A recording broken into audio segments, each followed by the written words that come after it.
Today, we're exploring a fascinating piece of literary history, Tasha Tudor's book, Pumpkin Moonshine. This is her debut book, and it holds a special place in her heart. Tasha originally created this story as a little booklet for her niece. She hand-illustrated the pages and bound them together with string. Years later, she decided to share her creation with a publisher. Even though the illustration in the book is good, there's still a little better in the original. And Tasha Tudor is one of the great icons of illustration, children's books. Tasha Tudor is renowned for her exquisite illustrations and her contributions to children's literature. The guest met Tasha Tudor and had an unforgettable experience. When you turn to the back, there's another of the illustrations. The guest purchased this book through a mail-in auction for $1,200. Tasha Tudor's children's books and illustrations, such as this dark Halloween-themed one, are in great demand. Despite the book's condition, its illustrations make it easily sellable for. Would easily go for $8,000 to $10,000 in a retail bookstore, children's art shop, or so on. This cane, purchased online a few years ago, features 35 intricate carvings of North American creatures. All species that are indigenous to North America. The cane's lightweight construction suggests it's made of white pine, or basswood. Intricate details from the crocodile at the top to the spider at the bottom showcase the carver's skill. Negative space between the spider's legs adds depth and realism to the carving. Intact metal ferrule protects the cane and indicates the cane's original purpose as a walking aid. The carver's expertise is evident in the complex designs and realistic portrayals of animals. Despite the lack of a known carver, the cane is likely a product of the late 19th or early 20th century. We look at canes and we sometimes judge them as good, better, best. And I think clearly this falls into the best category. Oh, wow. It looks like a real snake is wrapped around the cane. The absence of paint on the cane suggests that the carver intentionally preserved the intricate details. The guest paid $250 for it. Its value is high due to unique qualities, intricate details, and historical significance. I think in today's market, a fair retail valuation for this would be $6,000 to $8,000. Oh my God, I had absolutely no idea. Oh, great, that's fantastic, thank you. This opal butterfly pin was purchased at an estate sale in 2015. Opals are formed from silica, compressed over millions of years by plankton, algae, and diatoms. Its vibrant color suggests it originated from Lightning Ridge, Australia. Opals are relatively soft stones compared to sapphires or diamonds. Opals have a rich history associated with magical powers, especially butterfly jewelry, which has positive effects. Victorian era saw a surge in popularity for opal jewelry, especially insect-themed pieces. This particular opal pin features 2 ruby eyes and a European cut diamond. UV light testing confirms the opal's natural state and unaltered properties. The pin's frame is made of 18-karat yellow gold, as indicated by a marking inside. It has no mark and appears to be made in England during the Victorian era of 1875. It is beautifully oxidized and contains both silver and gold. I believe that I paid a little over $500. She thinks closer to $1,000. So we'll say she's right. I'll say $1,000. I'm going to go with $750. $750. The opal butterfly pin's unique combination of materials and history make it a valuable and captivating piece. I'm going to go with, at auction, $3,000 to $5,000 today. Great. Wonderful. Excellent. Thank you. The guest shared an interesting story about acquiring a remarkable gown. They explained that they were a hairdresser working with Brooke Shields on the Broadway production of Grease. Shields knew the guest was involved with Broadway Cares, Equity Fights AIDS, and hoped the gown would help in raising more donations. The gown was then autographed by both Shields and renowned designer Bob Mackie, who also customized the belt into evening glove. The guest mentioned that Mackie, known as the Sultan of Sequins, had designed for numerous celebrities, including Cher and Mitzi Gaynor, and more recently, RuPaul. His beadwork on the gown is intricate, featuring bugle beads arranged in a diamond pattern. The gown features signatures of both Bob Mackie and Brooke Shields, with Shields' autograph located in a more daring place, right on the bosom of the gown, done with an ink pen that has unfortunately faded over time. The combination of Mackie's craftsmanship, Shields' personal touch, and the accompanying illustration make the gown significant. In the secondary market, a Bob Mackie gown typically sells for $1,000 to $1,500. However, due to its unique attributes, the gown is estimated to fetch around $7,500 at auction. And so at auction, I would believe that this would probably bring $7,500. Photographs capture moments and preserve memories, culture, and history for the future. A guest shared a special book of photographs by Edward Curtis, a famous photographer who documented life in Alaska during the 1920s. Curtis traveled along the western Alaskan coast, including the guest's hometown of Kotzebue. I brought an unbound volume by Edward Curtis when he made a trip to Alaska late in his life, like in the 1920s. The guest was surprised to find a photo of their adoptive mother, Priscilla Hensley, in the collection. They also found a tinted photo of a place near where they were born. The book depicted real people and activities from the guest's community, which made it especially meaningful. The guest had bought the book in San Francisco many years ago, unaware of its value.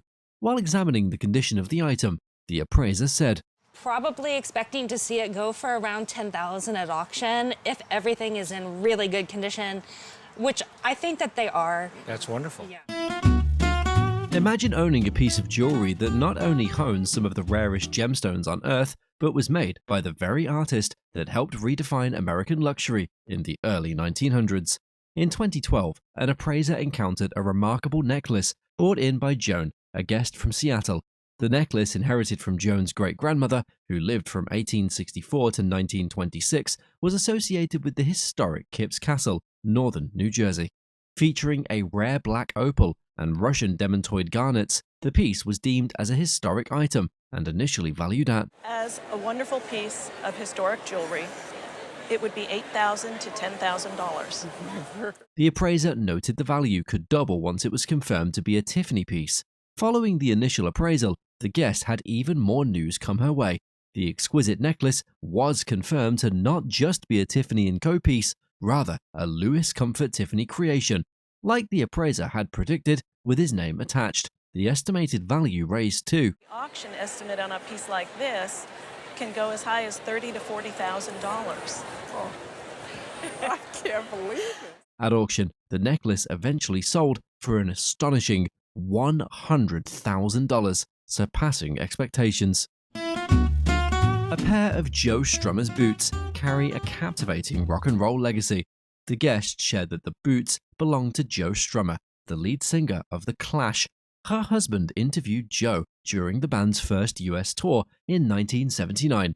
Impressed by the boots, Joe gave them to her husband as a gift. They have kept the boots for almost 35 years, stored in a closet without being worn. The appraiser asks about the interview, which was published in her husband's magazine. Joe Strummer's philosophy of taking what you want resonates with the appraiser. The appraiser notes Joe's impact on British punk and the political climate of the time. He also mentions Joe's untimely death at 50 due to a congenital heart defect. The boots have a blind stamp indicating their British manufacturer, adding to their authenticity. The appraiser estimates their auction value. So at auction, with that information, I think we would expect anywhere between $5,000 and $7,000 for a pair of boots like this. That's pretty amazing. This is a pair of Queen Anne-style flintlock pistols dating from the continental period of 1770 to 1780. The pistols have been in the guest's family for generations and originally belonged to William Kayfax. You are a very lucky person to have such a great family history and so many artifacts that you've saved through the years. William was a captain in George Washington's elite corps of bodyguards tasked with protecting him during the Revolutionary War.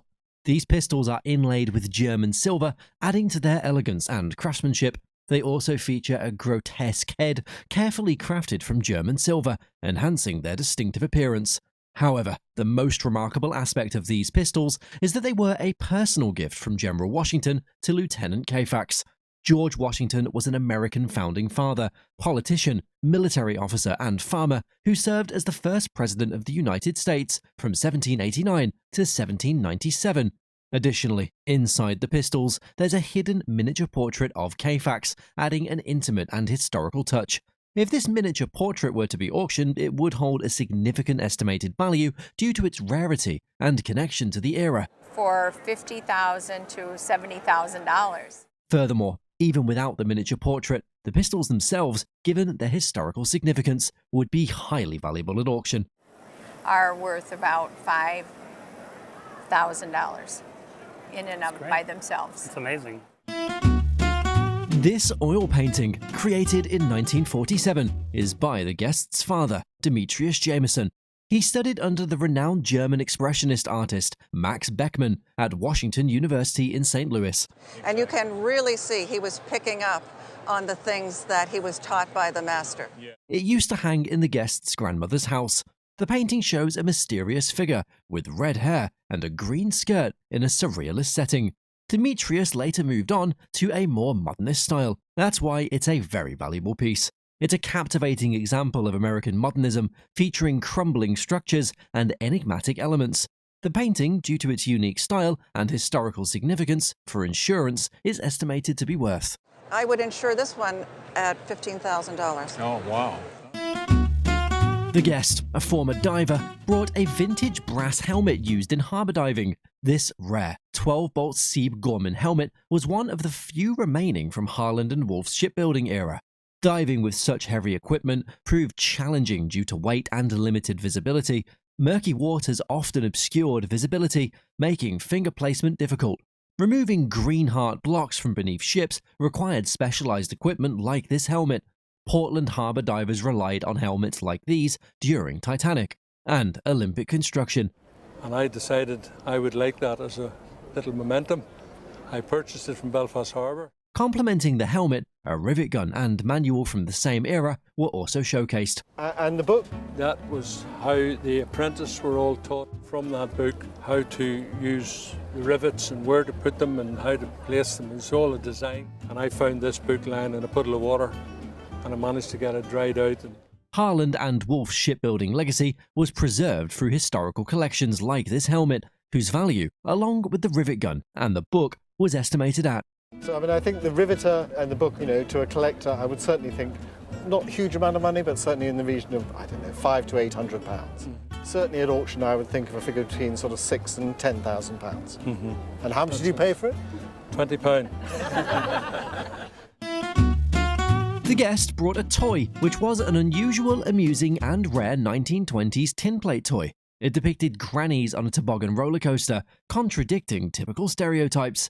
The toy was marked MMN, standing for Max Mosch Covers, standing for Max Mosch Coverts of Nuremberg, which was one of many Nuremberg factories producing unique toys. Few examples of this toy existed, with many exported to America. The current owner also acquired it from an American collector. Yes, from an American collector, and he didn't quite know what it was, and it just fascinated me, and I thought I'd have to have it. Dating back to 1921. The toy was in remarkable condition. It still remained functional, with original paint intact despite being played with, which was impressive. This toy appealed to collectors of vintage tinplate toys, and due to its great condition, it was valued at. A collector in this country would be looking at £1,000 to £1,500. Wow.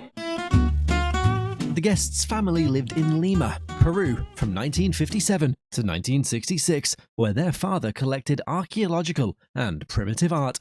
The dates that you described, and we were very definitive about the dates, this was prior to any issue with the UNESCO convention, which is 1970. The pieces were primarily from northern Peru and dated back to various periods. Authentication would involve gold testing, stylistic analysis, and expert examination. The collection included gold items, burial masks, necklaces, beads, and other personal adornments. In my judgment, the dates are pretty varied here. Okay. I think this material is earlier. I think this could be before the birth of Christ. These things are a little bit later. Even the later ones, I don't think are any later than about 800 AD. It's really early material. Most items were personal adornments, possibly used in costumes, shrines, or burials. A deity figure holding a scepter symbolized power and status. Burial masks were likely made of tin. Other items included bee-shaped necklaces and bead containers. Its historical significance, rarity, and provenance make it an incredible and valuable find, being appraised at. Conservatively, you're looking at $50,000 to $100,000. That's incredible. A family had long treasured 2 pieces of furniture, a table and a high chair, both passed down through 3 generations. Always adorned with trinkets and a nightlight, the table had been a fixture in the grandmother's home. Both pieces were examples of late 19th to early 20th century manufactured furniture, dating from the 1880s to the 1920s. This table bore a label from the Wolverine Manufacturing Company of Detroit, Michigan. It featured barley twist legs, named after a 19th century candy called barley sugar, which the twisted design resembled. Look at that! Oh my God, that's exactly why we kept this table. Because it's food related. Because it's food related. This high chair featured a pressed back, where a roller die imprinted a pattern to mimic hand-carved detail. Interestingly, the high chair turned out to be a convertible piece, though the family had never explored its full functionality. The collective value of the table and the high chair, if sold at auction, could range between. Either one of these come up for auction. I think you could see either piece bring perhaps as little as $100, but they could bring upwards of $300, maybe even $400 a piece, depending on who was the makeup in the audience that day. A striking vase, once valued at $350 in the 1970s, was brought into the spotlight due to its intriguing background. Acquired by the wife's diplomat grandfather, the vase was thought to be a 19th century Chinese croissant. This vase was collected during their extensive travels, possibly in the 1920s or 1940s. Initially believed to be Chinese, the vase was actually Japanese, crafted during the Meiji period. And it was made during the Meiji period when Japan just came open to the West. The dragon symbolized imperial authority and highlighted the intricate craftsmanship of Japanese artisans. Dating from 1890 to 1910, the vase is beautifully designed, with minor flaws around the dragon's nostrils and back. Despite these imperfections, it was in great condition overall. In today's auction market, its value has significantly appreciated, estimated between. Well, in today's auction market, this piece would be estimated at about $2,500 to $4,000. Great. From a $60 yard sale to a potential $12,000 auction treasure, discover the hidden value of a handcrafted 19th century storefront sign. A person found a pair of old signs at a yard sale in their hometown. The signs were believed to be early storefront signs, likely for Isaac Kaufman's business in Hillsborough. Isaac Kaufman stands for Isaac Kaufman. He was a local in Hillsborough. He was German descent from a good German family, and he and his brother-in-law, I believe. They purchased both signs for $60.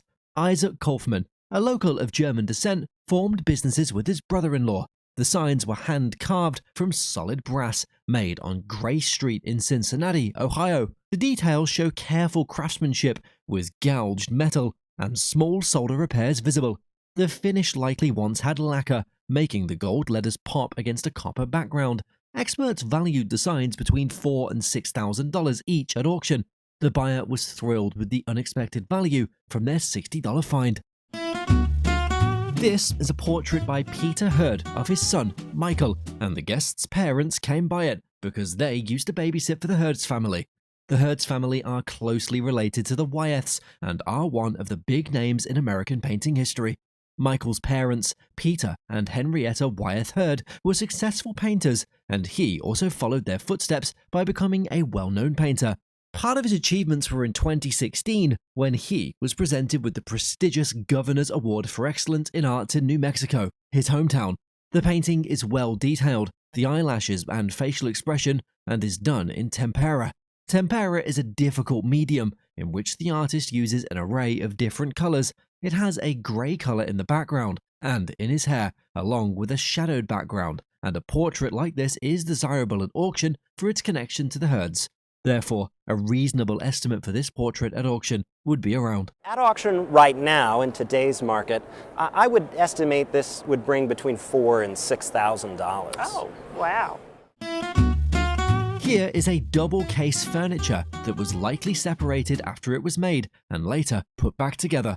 The furniture features brasses on the top and bottom sections, which are original. However, the top section has various condition issues such as wear, marks and bruises, but the bottom section is in great condition. Looking closely, you would notice that the top was refitted to the bottom in 3 places, which was done about 20 years ago. Also, on taking out a drawer from the bottom section and another from the top section, it is confirmed that they were made from different pieces of wood due to their varying thickness. The 2 sections of this furniture were made by John Lark at different times in his life, so they were not originally fitted together. Hence, the upper piece, which was made in the earlier 1780s, would be worth $50,000, while the bottom piece, made in the 1960s, would be worth around. This piece right here, attributable to Dunlap in New Hampshire circa 1780, this would have been about $25,000. The guest brought in a book that was handed down to her as part of the family's heirlooms. It is from the 18th century, printed in America, and is in calf binding, which is typical of the period. Although books from that period are expected to be worn out, this book has held up very well. Furthermore, it is a religious sermon printed by the famous printer, Benjamin Franklin. It is an early print by Benjamin during his younger years in Philadelphia. The sermon was delivered on December 30th, 1731, and printed in 1732. However, one was made earlier in 1728. This rare book is an early representation of a printing by Benjamin Franklin, so its value at auction would be... It's rare. It's a rare book, and I would put a value on this of $3,000 to $4,000. How much? $3,000 to $4,000. The guest brought a program from the Wisconsin-Iowa game and 2 letters. Her grandparents went to the 1939 Wisconsin game and gave the program to her mother and her aunt. The sisters decided to write to one of the players, and her aunt wrote to Niall Kinnick. Niall Kinnick was the Heisman Trophy winner that year. He was the 5th ever Heisman Trophy winner of 1939. The letter can be referred to as a pre-Heisman Trophy letter written by Niall Kinnick because it was written and autographed a month before he won the trophy. After Kinnick won the Heisman Trophy, he went to law school but didn't finish. Then he enlisted in the Navy as a Naval Air Reserve, where he met his tragic end a month before his 25th birthday. On June 2nd, 1943, while on a routine training expedition off the coast of Venezuela, his plane had an oil leak which led to his death, and his body was never found. Moreover, this is the most rare Heisman Trophy autograph, and the program is taped along the spine with condition issues. At an auction, the program and its card, that is a 1955 Bowman, would be worth $100 each. However, for the autographed letter, an insurance value would be $50,000, while an auction estimate would be around. Not from what you're describing, $1,000 or something? We think that at auction, this piece could sell for $15,000 to $20,000. You're kidding. Oh my God, my husband's gonna be so excited. The video opens with an introduction to Marsha Bemko, the executive producer of Antiques Roadshow. She reflects on her favorite moments from the upcoming season, which premiered on January 6th. The first segment features Betty Krulick's appraisal of a Sanford Robinson Gifford painting. Sanford was an American landscape artist and a key figure of the Hudson River School. Despite the painting's filth obscuring the signature, Krulick managed to discern it in every brushstroke. The video then shifts to Detroit, showcasing Burt Lahr's grandson with Lahr's script from The Wizard of Oz. Burt Lahr was an American actor in theater and film during the silent film era and early talkies. He started in romantic, melodrama, and adventure films. The Kansas City segment introduces a 100-year-old book by Madam C.J. Walker, born Sarah Breedlove, who is celebrated as America's first female self-made millionaire. Additionally, Buddy Ebsen's widow presents 2 pairs of his dancing shoes and a photograph. Buddy Ebsen, also known as Frank Buddy Ebsen, was an American actor and dancer. One of his most famous roles was as Jed Clampett in the CBS television sitcom The Beverly Hillbillies. Finally, in Richmond, a child's acquisition of an Albert Nahoy's watercolor painting is featured. Johannes Albert Noyes was one of the best-known painters of the Lauren School and a friend of many of the Hague School painters. Following the appraisal, the painting's estimated value is revealed to be. Estimated value on that painting is a $300,000 insurance replacement value. While this iconic book's potential retail value is approximately to be. This book would sell for $10,000 plus. Due to their historical significance related to the iconic actor, these pairs of shoes would be valued at. I wouldn't insure them for anything less than $20,000.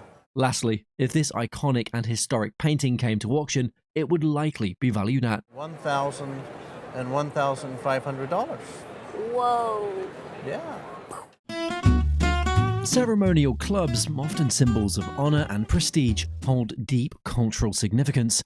A guest recounted the story of a unique family heirloom, a ceremonial club discovered by their great-grandfather on his Oregon farm in the early 1900s. Passed down through generations, it hung for years in the basement of the guest's great-aunt before being inherited by the guest. The appraisers identified the artifact as a ceremonial club, not designed for warfare, but likely symbolizing honor or warrior prowess. Measuring an impressive 22.5 inches, it far exceeds the typical size of such pieces. The appraiser suggested it could be several thousand years old, predating the arrival of non-native people in the region. The guest was astonished by the club's historical importance, especially considering it had once been casually displayed in a basement. While examining the condition of the item, the appraiser said, "On a retail basis, I think we are talking in the neighborhood of $7,500 to $8,500. Oh my goodness. Imagine being the son of a world-famous artist who has a national day and commemorative stamp dedicated to her. In a recent appraisal, a guest shared that their mother purchased 2 paintings by Forrest Moseson in 1967 from the artist himself in Eagle Bridge, New York. Intriguingly, Moses was the son of the famed Grandma Moses, who inspired many with her nostalgic depictions of rural life. The guest's mother was drawn to the sentimental themes and charming winter scenes, reminiscent of Grandma Moses' style. The appraiser highlighted the unique qualities on the paintings, noting that and they both did these village scenes, which are very similar. However, I think in terms of more Forrest's work, he tends to put the buildings a little bit more in the forefront, and the actual composition of the painting tends to be more in the forefront, where in Grandma Moses' work, you often see that buildings in the distance. Like Grandma, Forrest's paintings were crafted on smooth masonite. After evaluating their condition, the appraiser states, "We would ask $5,000 for this one, and $2,500. This story not only reflects the evolving value of art, but also highlights the personal connections that artwork can foster across generations.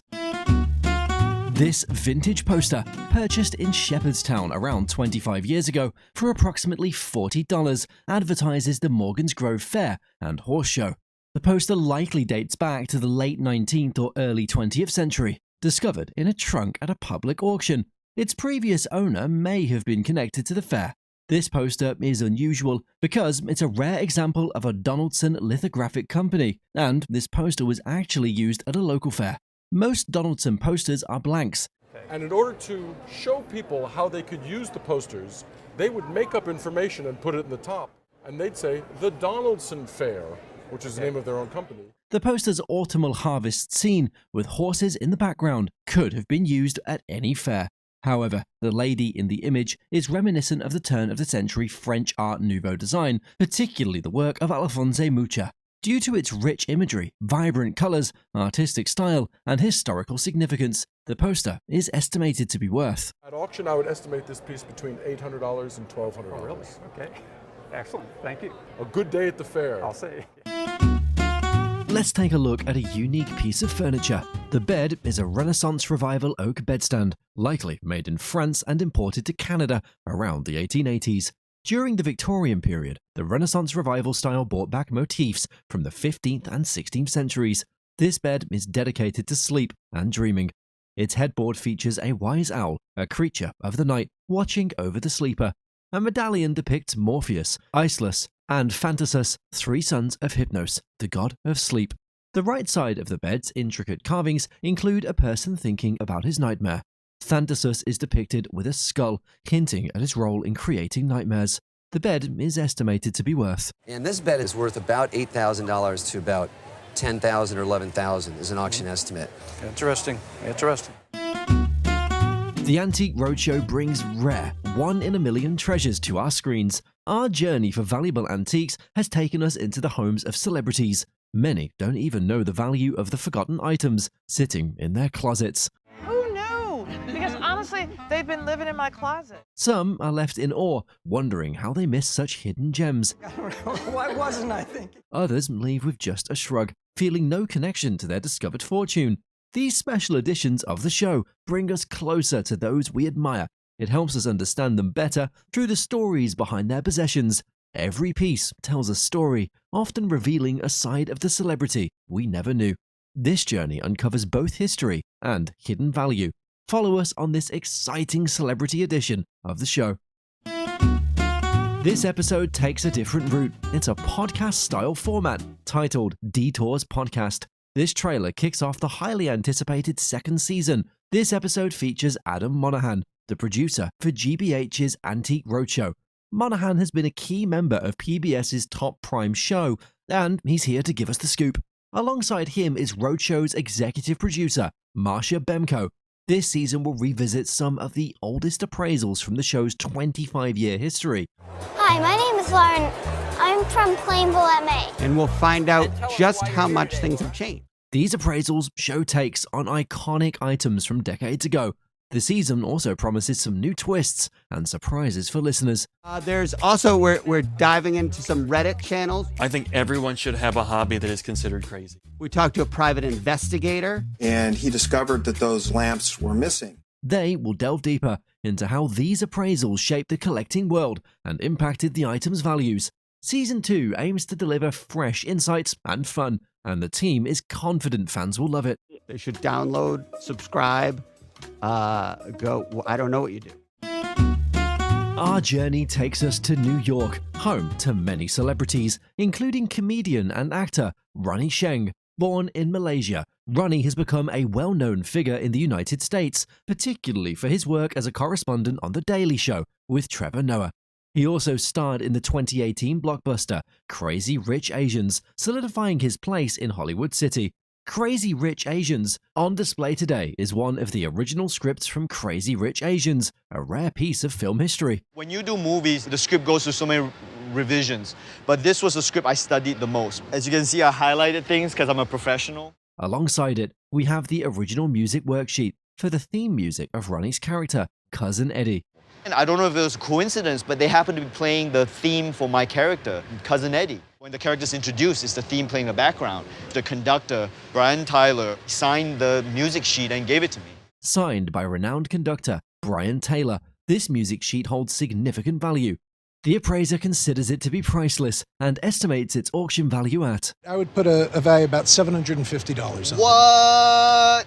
The script, although from a relatively recent film, is still expected to fetch a high price at auction. A script like that would probably be worth about $1,500. What? Yeah. Next, we showcase 3 wristwatches from Ronnie's personal collection. The first is a Seiko watch, a tribute to his admiration for the legendary martial artist, Bruce Lee. I was at home during the pandemic and I watched the Bruce Lee documentary, Be Water. It was very inspiring, and so it kind of renewed my interest in Bruce Lee. I was always a fan. Rumored to have been worn by Bruce himself, the appraiser highlights some rare details, estimating this piece to sell for an estimated...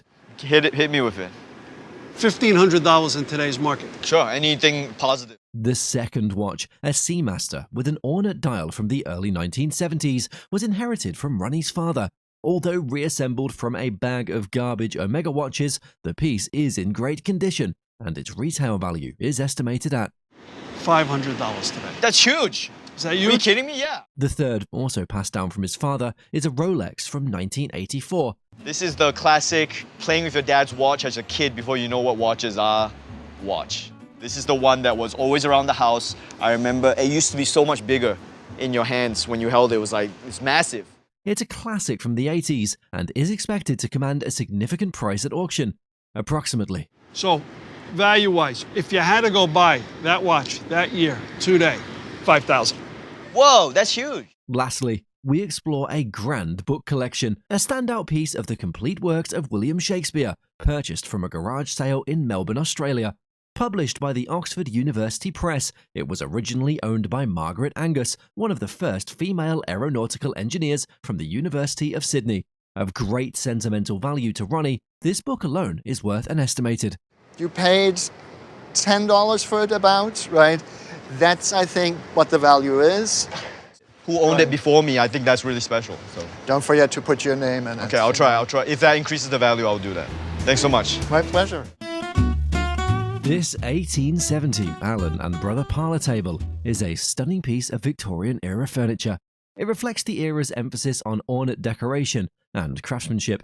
Allen and Brother were prominent cabinet makers who featured custom furniture following the traditions of Philadelphia. And their work is distinct. One of the things that distinguishes them is their use of ebonized detail and gilt-incised. The gilt-incised columns, all on a very fine walnut base. This collection was likely used in upscale parlours for social gatherings and entertainment. I think the purpose of this table is to display this work of art, which it's almost like a painting. The guest inherited it from her mother, who lived in Philadelphia. The carved legs feature intricate designs, scrolling foliage, and acanthus leaves. The table is about 30 inches high and weighs approximately 50 pounds. This valuable collection is estimated to be worth between $2,000 and $4,000 at auction.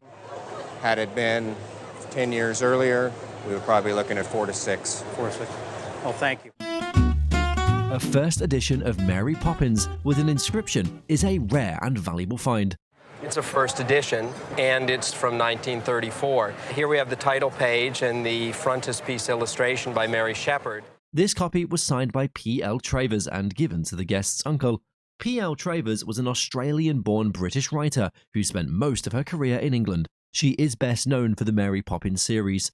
Mary Poppins was part of an 8-book series and was a favourite among both young and old readers.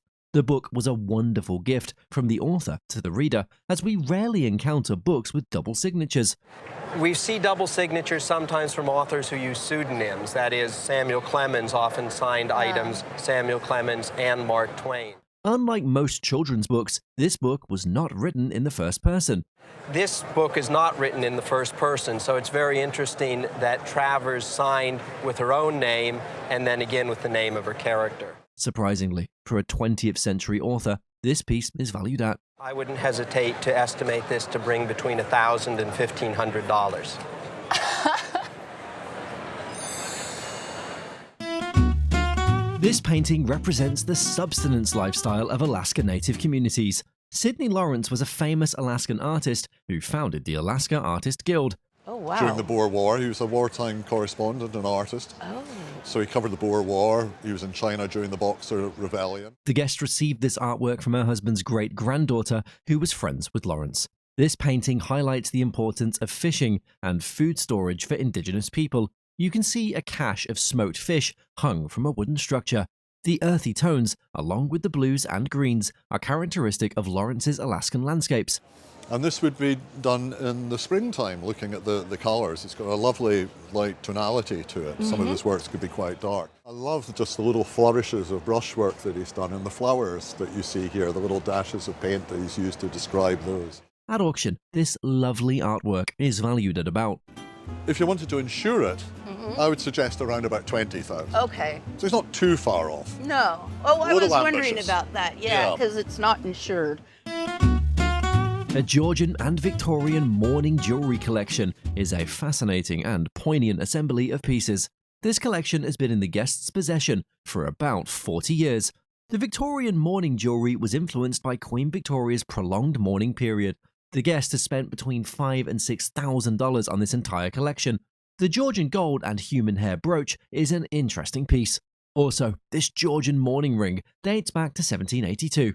And interesting, underneath this piece of what is likely topaz is actually the image of a skull. These rings are quite rare and they're very collectible. This collection is characterized by neoclassical designs, urns and willow trees, common symbols in mourning jewelry. This piece here is particularly interesting. There's sort of a morning scene, there's an urn and a woman who's standing in the weeping willows. This is a little cherub figure holding a wheat sheaf, which is symbolic of eternal life and renewal.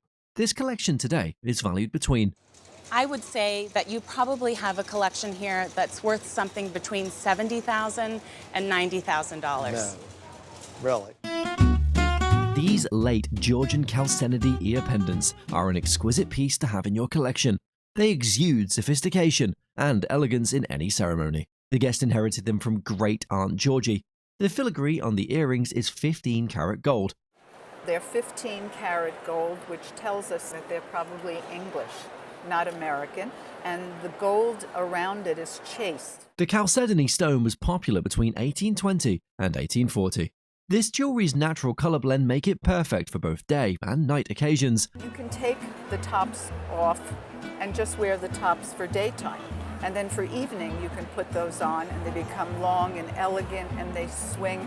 They're just beautiful earrings. Although only minor alterations have been made to this piece, its value remains the same. This exquisite piece is valued at... The value as is $1,500. And I would repair them. And I think once repaired, you're looking at something that's probably going to be $3,000.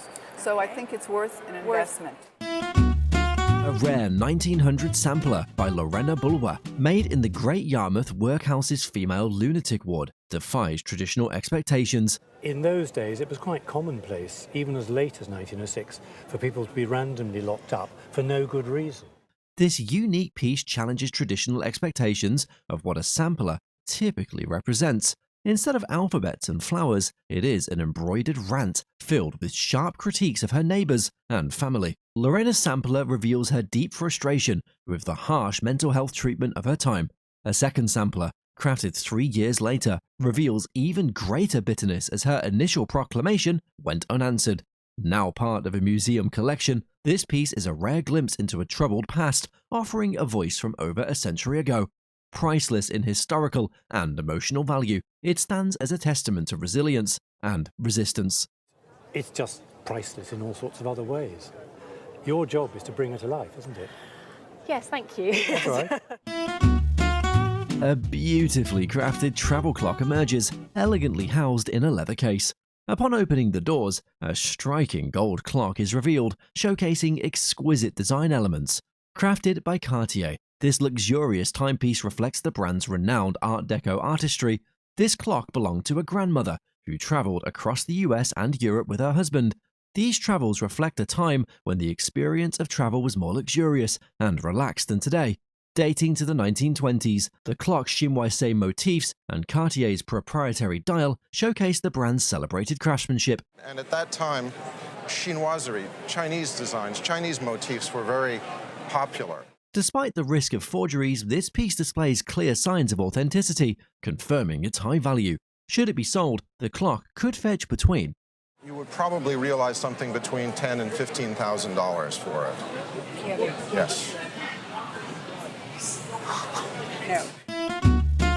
Presented to the show is a Civil War-era sword that belonged to a veteran from the Union Army's 26th Illinois Infantry Regiment. Showing evident signs of use, the weapon was identified as a Model 1850 Staff Officer's Sword.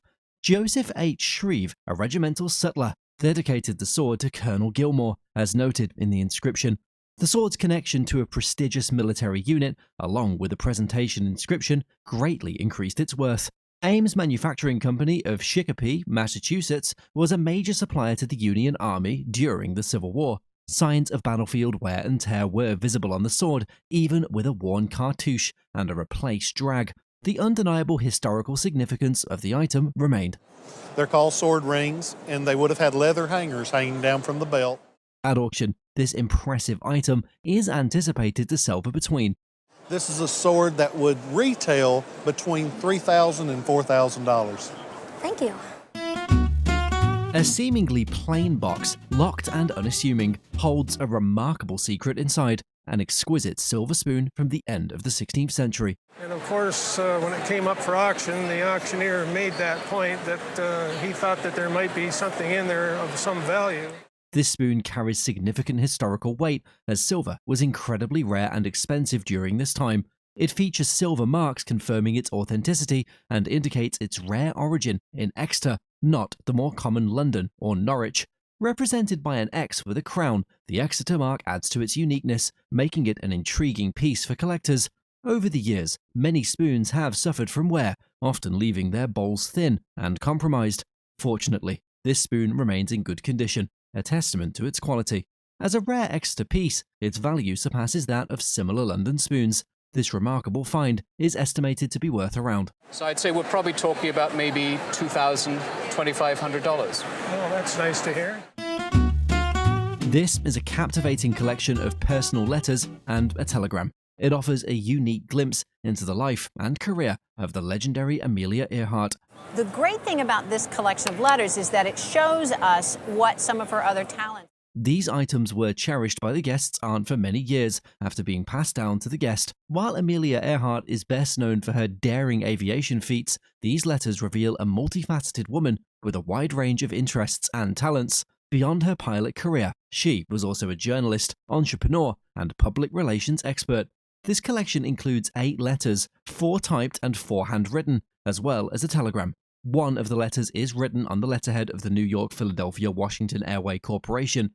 In this letter, she discusses her entrepreneurial venture of selling swimming pools. Another letter, written on Hearst International Cosmopolitan magazine letterhead, highlights her role as the aviation editor at the magazine.